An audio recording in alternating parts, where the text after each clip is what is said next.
Hey, everybody, and welcome back to another inspiring episode of Volusia Flagler Cares podcast. Hello, I'm your host, Kelly Lacombe, and we're thrilled to have you join us as we shine a spotlight on the incredible nonprofits, community services, and local organizations that make a difference right here in our neighborhoods. Each week, we dive into the heart of Volusia and Flagler counties, discussing transformative fundraisers, uplifting events, and pressing local issues. Together, we explore how we can support our community members in need and foster a spirit of compassion and collaboration. So, whether you're a longtime listener or tuning in for the first time, thanks for being a part of our journey to create a positive change. So, let's get started. Tonight, my guest is Mike Feldbauer, president of the Flagler County Drug Court Foundation, and Alan Lowe, a respected board member of the Drug Court Foundation, and also the Volusia Flagler Cares producer and partner with Mike in Flagler Voice. Wow, that was a lot. So, Mike, we got to talking, and man, you have been doing this for quite a while. Yeah, I've been involved in here in Flagler County as a volunteer member on the Flagler County Drug Court, going on 13 years. And shortly after that part, getting involved in the Flagler County Drug Court Foundation, which is a nonprofit that was developed in 2009 to help the participants in the drug court program with things that the court can't do for them. Mm-hmm. And I was, I want to say, roped into it. into the presidency to run the organization, and for about 10 years I've been looking for a replacement, but they haven't stepped forward yet, so I'm still doing that. That's getting the one very thing involved about volunteering, man. You got to have your replacement ready. Oh, I keep calling out and say, who wants to be trained? But I don't know. Maybe I got to turn my hearing aids up. I'm not getting those Well, voices. I have to say, you've done a pretty remarkable job of getting something that could be a real disaster in our local community and kind of, turning lemons into lemonade. I don't know. Well, we do our best at it. It's a tough topic. Yes. In our community and in most communities. We have some special issues here in Flagler County. And Mm-hmm. it's not been a smooth road, but we're hanging in there. We don't give up.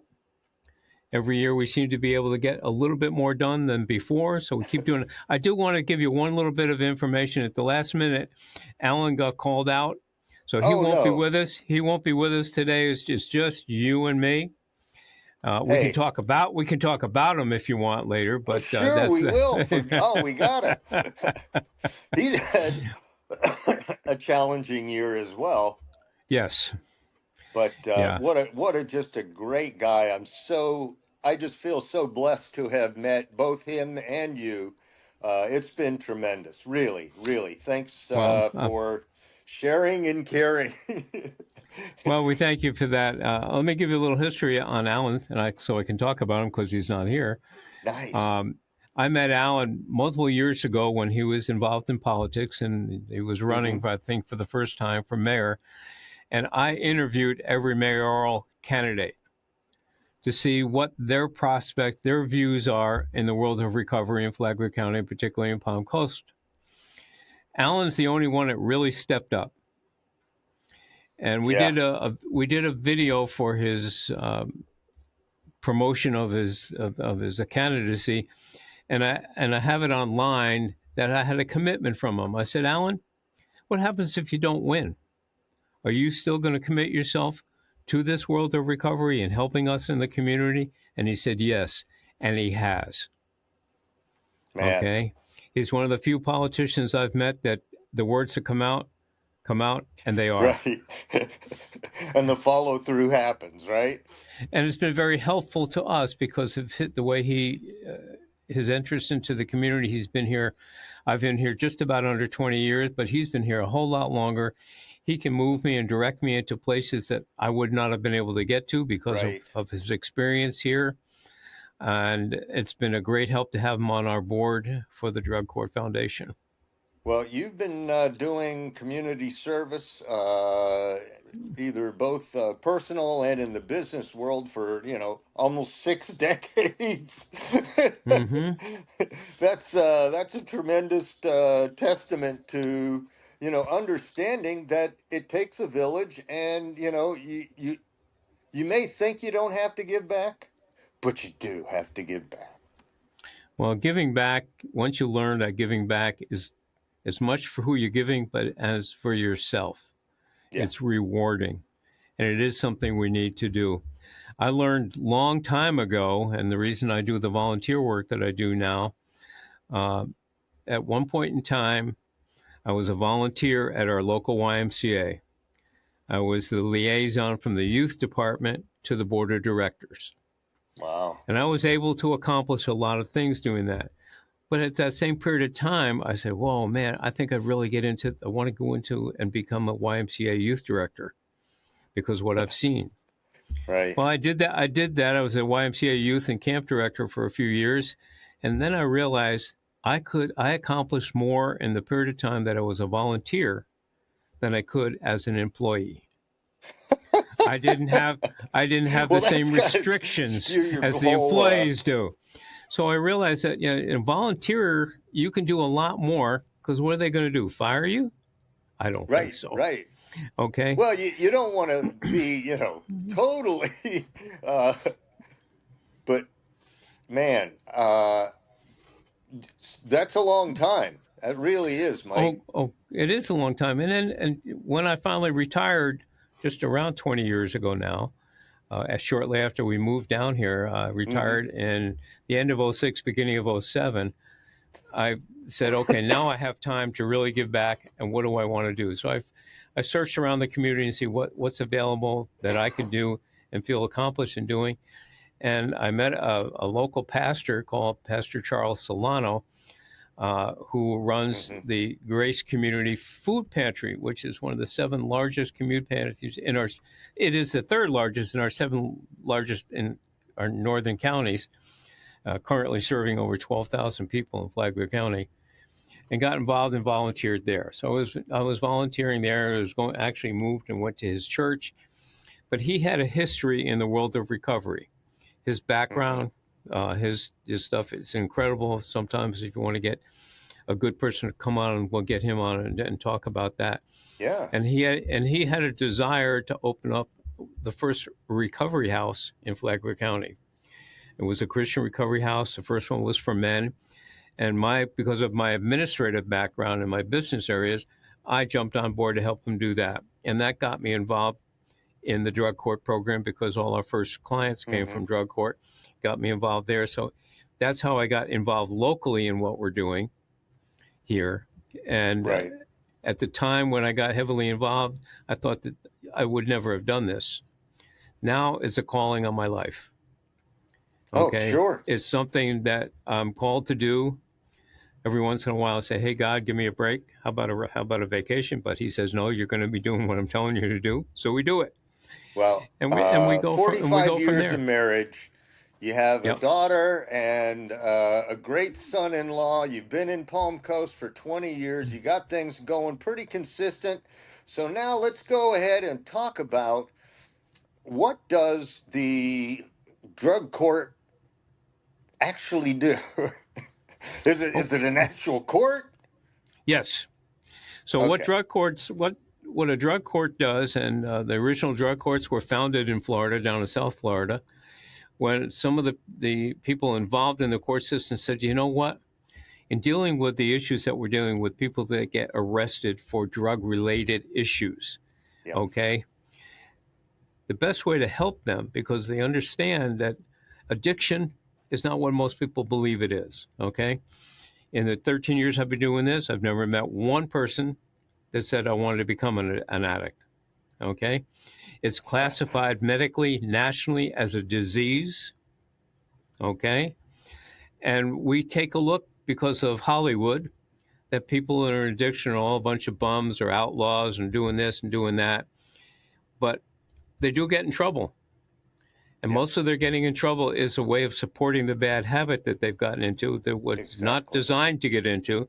It's to cover up most of our people that are involved in whether it's drugs or alcohol addiction. It comes from early life trauma. They're covering the pain. They never got to deal with whatever it was. Mm-hmm. Okay. And somebody came up and said, "Oh, try this. It'll make you feel better." And all of a sudden, there you go. And that's how it starts. Our Been job, there, done that. yeah, yeah. What our job is, and what we've defined it as in the Flagler County Drug Court, is we will take people that are 18 or older Mm-hmm. that have a felony drug related arrest, and they have an Related, not necessarily possession. It could be any number of things. It could be as bad as a B&E breaking into somebody's home Sure. unattended to get money so they can buy their drugs Absolutely. to pay for That's the hobby. got to be It, 90% of all B&Es. that's it. So the system back then said there's got to be a better way than just sending these people to prison. Right. Okay, because most of them don't have that attitude of being a lawbreaker. They broke the law because they had a necessity to Yep. survive. Okay, not all. There's some others. Okay, but the majority of the people that get into it are that. So the courts decided then, why don't we call and get what we call a diversion court? Mm-hmm. We want to divert them from going to jail or prison. We want to put them into a program that offers them treatment, Yep. gives them life skill classes, all this kind of stuff that at the end of the period of time that they're in the program, that they can become a normal everyday citizen again.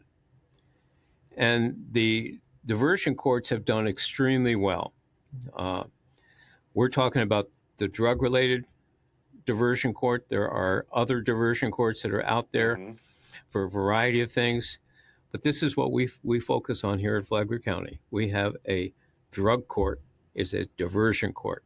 So we'll take somebody into the system, or the judge or the state attorney says, I think this could be a good candidate. We Right. then talk to them about what it is. We show them what they're going to agree to. Okay, you're going to sign a contract if you come in, So it and is then an actual contract. it's an actual contract. It's an actual. You are you're not sent to jail. You're going to be sent to drug court, but it's your choice. Okay, Gotcha. so they get into drug court, and the majority of them, not all, but the majority of them, depending on what the issue was, and we don't take people that are into professional sellers. Okay, Mm-hmm. we don't take people that got into the program because of a big physical thing, or we don't take people into the drug court for a couple other reasons that would be normally just play. It's a felony. That's it. It was not necessarily drug related. So Right. we don't take anybody in with sexual crimes, Ooh, violent yeah. crimes, and professional pushers. We understand that people sell drugs to help themselves. That's not a pusher. That's a Right. survivor. So those are the ones that get offered. So they'll go in, they'll have a meeting with the drug court coordinator. He'll go over the whole program with them. They usually go over with our treatment providers so they understand what their obligation is going to be there. Mm-hmm. Our probation officers and our state's attorneys and our public defenders are all involved. Our particular court consists of our judge, our drug court coordinator, okay, our state's attorney, our public defender, our treatment provider, our probation officer, and in our court, we're really blessed here. We have a couple of community people that are in there as volunteers. We have a doctor whose Oh, wow. practice is a big part of his practice is in helping people in recovery, the medical part of it. They have people like that. I'm a volunteer, and we have another person who is a volunteer on there Mm-hmm. who was in heavily into addiction, spent time in prison, all this kind of stuff, so they can give us as a group information so we can best plan. We have a general plan that everybody has to participate, but everybody's also different. Right. So you get that part and design that. And then we meet uh, 2 to 3 times a month. The people will come to the court. They'll meet in front of the judge. But prior to that meeting with the judge, our team gets together and we give the judge all the information, how that person's been doing that period of time from the last time they were there. Right. Are they doing what they're supposed to do under their contract? Are they going over and beyond what they're doing? Are they running into issues that they need extra help on? Okay. Well, I Or can imagine that comes up quite a bit. it does. It does. Or have they screwed up that week? Okay. And I imagine that comes up quite a bit too, that does you too. know? But being the type of court that we are, we don't look for reasons to get somebody out of it. We look for what's going on and see how can we help them get back on track. Right. Okay. So that's the thing. I mean, you got to be really bad for the judge to say you're out. Okay. What we can do and whatever we can do to help somebody, because that's our thing. We know that recovery doesn't come overnight. Yes. It takes a lot of time. When people come into the drug court program, a lot of them come in as a get out of jail card, and it might take them several months to really commit to the recovery portion. And when they do, they can see a difference. We've had people that have got into trouble because of medical issues. Had one young fellow who was in an automobile accident, severe, at the age of 13, and up to the age of 30, he'd been up to a certain point on narcotics for the pain. He has more metal in his back. He sets off every thing that you pass through. All of it. But when he got into the program and made his commitment, and he made a decision himself right away, he had more than 1,000 narcotic pills at his house. Whoa. And when we went to interview him, we said, "You come into the program, you're willing to turn them in?" And he said yes, and he did. Wow. At the age of 31, 32, he had not had even an aspirin in a year or two. And he's still doing extremely well. It's a new life that he never knew because of that. We have families that have split up, and we work on trying to get them back together. And we have many of that happening. The things that we do as the Drug Court Foundation, again, we try to do things that the court can't do for them. We help them get their education if they need a GED. We help them with those kinds of things. Some of them we've helped to get into some of the training programs that here in town at the Flagler Training Institute, or Training College now they call it, can offer to give them a better job when they get out of the program. Well, sure. We work on a lot of basic... it's called ROI. Yeah. Come on. Yeah. I mean, we work with organizations that will help them in job training, get resumes, all the kind of stuff. So hopefully, if they didn't have a good career path prior to getting in trouble, they will have a better career path once they finish and get out of the program. And that's our desire, to give them something better to go back to than what they came from. Well, otherwise, they're going to go right back and do what they did. And like you're telling me, it's not just the, 1 week go dry out. No, you get released back out. I mean, that doesn't work. Our program is a minimum of 54 weeks. Ooh. Okay. And that's if you do everything. If you do everything right, you don't, even minor screw ups can set you back a few days or whatever. We've had people that have been in the program 2.5 years. At the final part, they got it right, and they're doing tremendous. So, again, we have an advantage here. We're a small court in a smaller community. We can do things that other places can't do. The fact that our court has the Flagler County Drug Court Foundation backing them up, you'll ask our judge, they don't want to do without us. They don't want to do without us because we can do things they can't do that they know that those people need to have done. Well, sure. Yeah. We'll handle like auto repairs for them. We will buy parts, and we got volunteer mechanics. Okay, because most of the people coming into this program don't have a whole lot. Several of them have lost their driver's license. Well, when it gets to the point where they can get their license back again, they've paid their fines and everything, we'll help them get the license back. Well, and again, it's an investment. How do you Yep. expect them to work if they don't have a ways and means to get to work? And, you Yep. could say, oh, they could take the bus, but, come on, get Not real. here in town, they can't. We don't have a real bus system here in town. So Oh, you can't go from one end of the town unless you call and make a reservation, and it has to be in a certain time frame. So we don't have public bus services like you find in most cities. okay. So Well, they see, don't I'm have in that, but and Volusia. we have partnerships because several of them don't have their license, don't have cars. We've got a partnership, an organization, another nonprofit called the Bike Men of Flagler, which provide them with bicycles.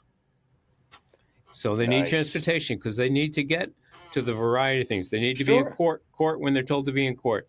They need to go to UAs. Typically, most of the participants will get a UA 2 to 3 times a week.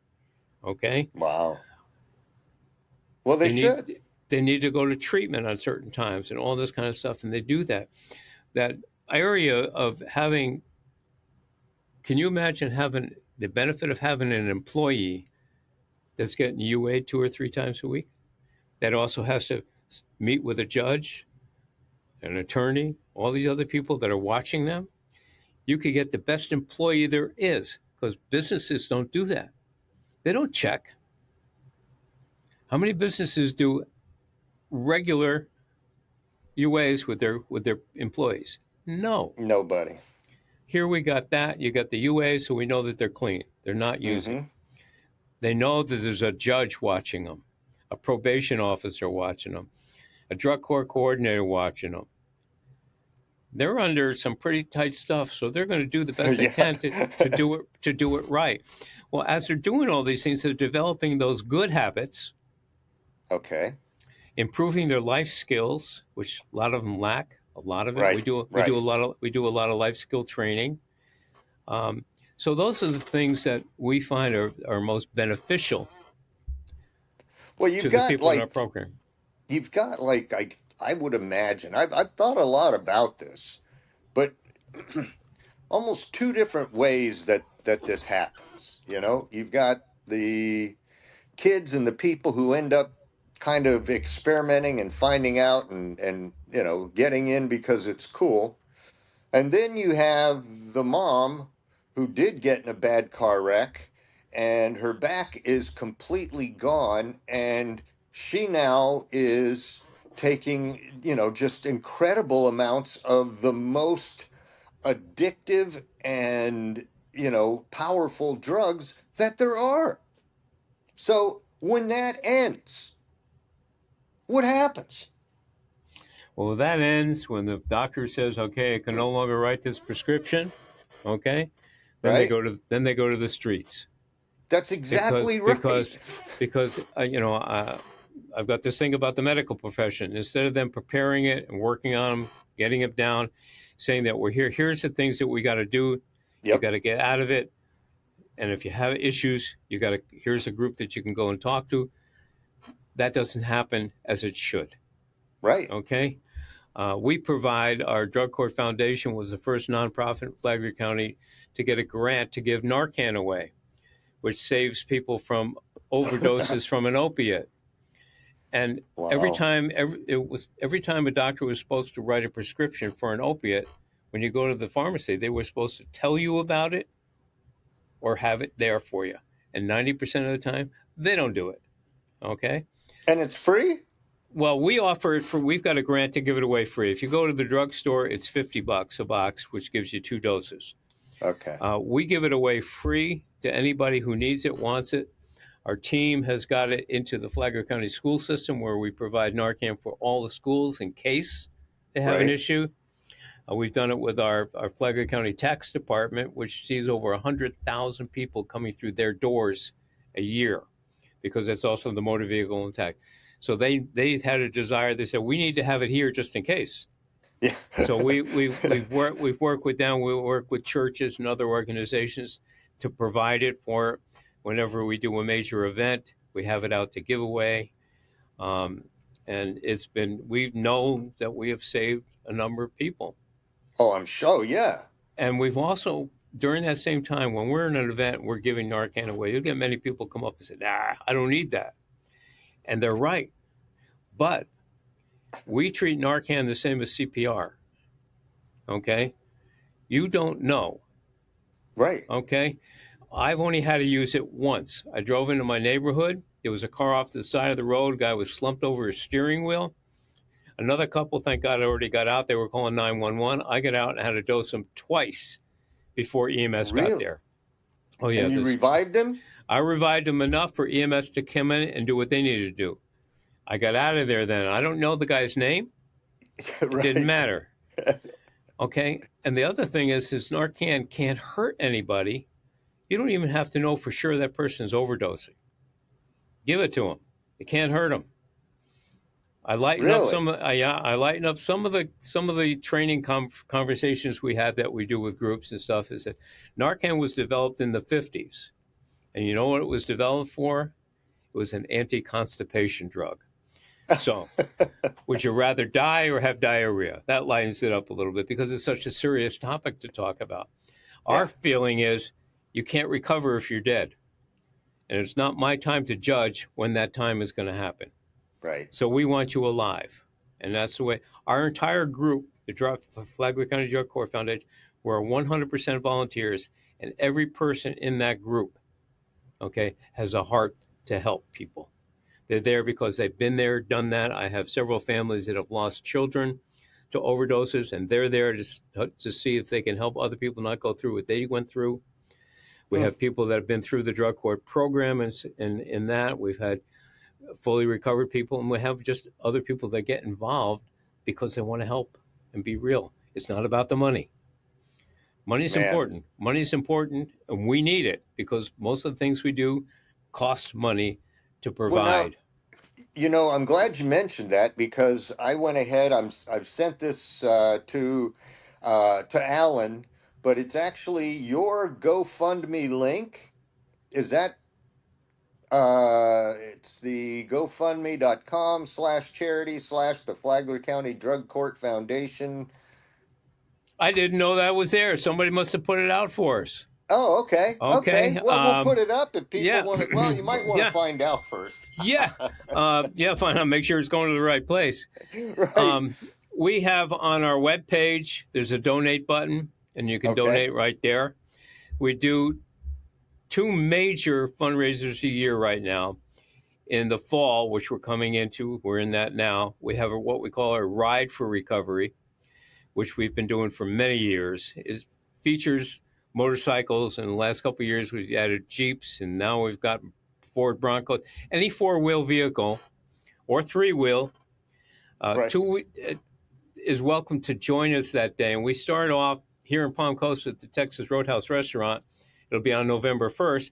We register there at 8:30, and we try to leave around 9:30. And we get out, and they go out on about a 2-hour ride, and they end up at a place called the 2K Ranch out in the western part of our county, which is a beautiful location, and they have a nice place for us to have we've got a pig roast that day. We've got a lot of sides, desserts, games, auction raffle items, and it's a Live fun day. music. Well, no, we have semi-live music, Okay. Okay. Yeah. all pre-recorded, but we have a fun day, Right.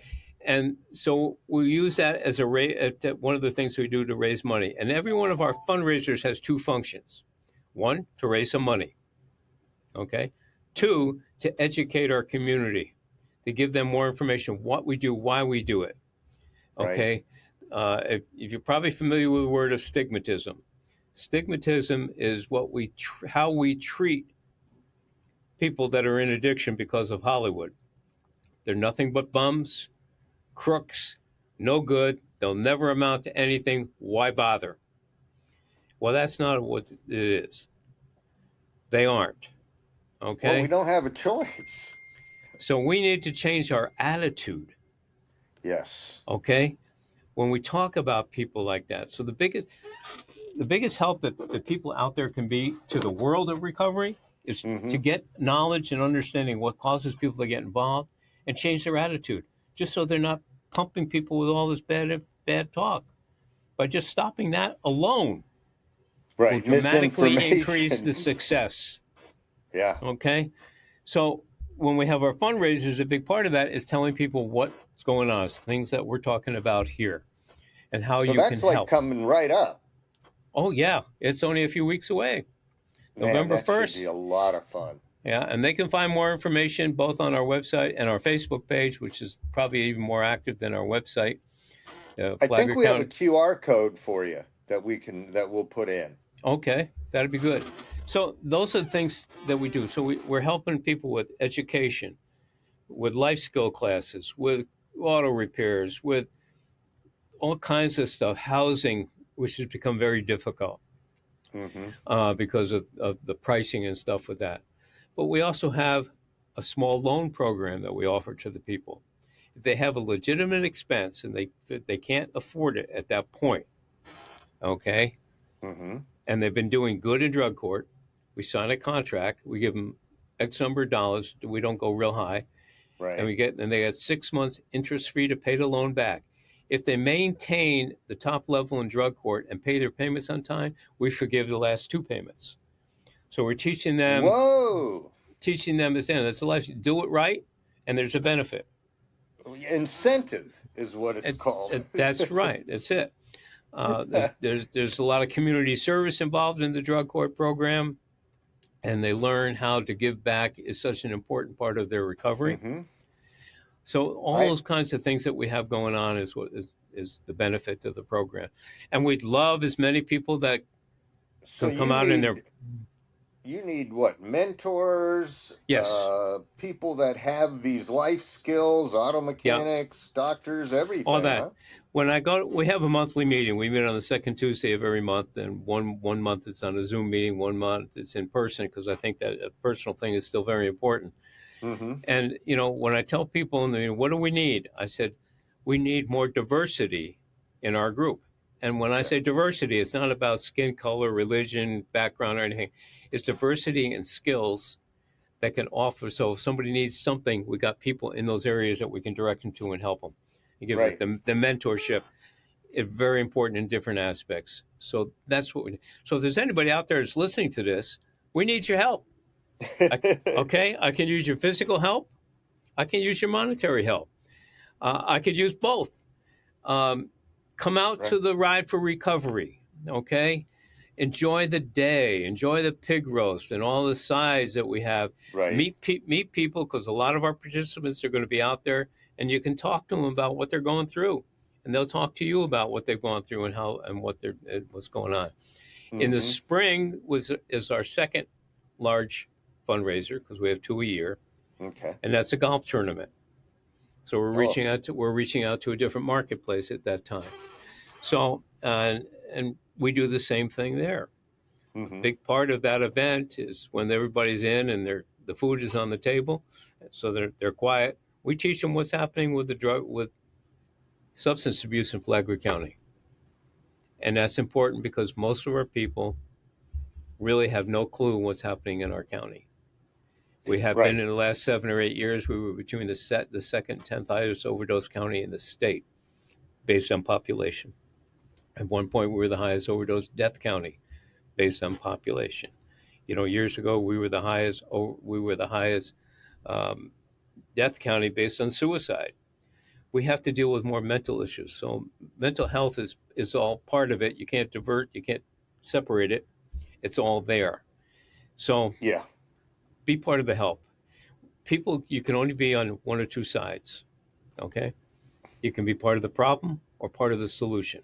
Yep. And like I said earlier, being part of the solution doesn't have to cost you a penny. Just has to take a little time to educate yourself on what's going on Well, so you like have a right better now. attitude. Yep. I mean, just the smallest thing. Go to everybody watching, go to the Facebook page for the Flagler County Drug Recovery Foundation. It's Get Flagler, in there. yeah, Flagler County Drug Court Foundation. Oh, right. That's it. You can also, since we're producing this here at the Flagler Voice, the Drug Court Foundation has a weekly podcast. It's called Right. The Road to Recovery, which we have people that are in recovery, people that have been in recovery, people that are helping in the recovery. We've had those families on board that have lost family members. Find out, you get a better understanding, and you can see some of the successes. I tell people to have a box of tissue with you because some of the stories are teary, but we have success. And the more people that are willing to see that, and just change that attitude. I'd love you to change your attitude and become an active member, but just don't become an active member keeping people in depression. Right. Well, the whole issue of drug addiction is depressing. It is depression. It is, there's nothing positive. And not many people want to talk about it. But in addition to what you were saying about the two things that your Ride for Recovery provides, I think the third thing is that it's an event that people can go to, that bring the family and enjoy. You don't have to, nobody's going to be smoking bongs and stuff, and just a completely relaxed environment. Yeah. Well, I am really sorry because this has been great, and we are coming to, actually, we're a little over our 30 minutes now, but that's okay since we control the buttons here. Well, real quick, let me just I'll do a quick run through. It's the Flagler County Drug Court Foundation's annual Ride for Recovery fundraiser, and that's Saturday, November 1st. Check-in is at 8:30 a.m., kickstands up at 9:30, and it starts at the Texas Roadhouse in Palm Coast, and we're going to end at the 2K Ranch in Bunnell.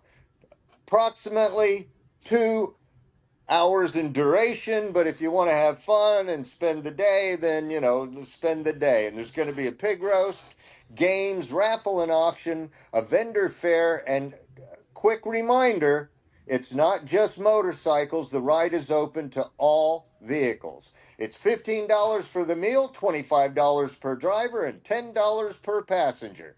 It should be one heck of a great time. I can't wait for it. Just so you know, if you sign up as a driver or as a passenger, the meal is included there. We have the extra thing for the meals for people that you can just come on out for the luncheon, and that's what you have to pay for that part. So we have it. We have people that just can't go on a 2-hour ride now, but they want to be there and they want to help, and then come on out for the food. So, listen, Kelly, I greatly appreciate the opportunity that you've given us to come on your program here and help us get the word out into our community. And we'll get the word out for you. Yeah, we're unusual. We're the only, as far as we know, the only drug court foundation that helps any of the drug courts in our state right now. We've been doing this since 2009. We've offered to help others try to get theirs started, but they haven't done it as yet. But if you talk to any, I'm sitting under the 5th judge that I've been with since the program started, and you can't find one of those 5 that would want us who've not been there. They don't want us leaving because if they see the additional help that we can offer our participants and getting them a successful ride through the program. Well, Mike, thank you very, very much. I appreciate you coming on. I appreciate all of your information, and mostly I appreciate what you do for the community. Very overlooked group of people. So thank you. I appreciate it. Now we'll see if, and as Alan's told you in the past, don't hang up. Okay. I got to take care. Stop it, and we'll go from there. We're 99% uploaded already.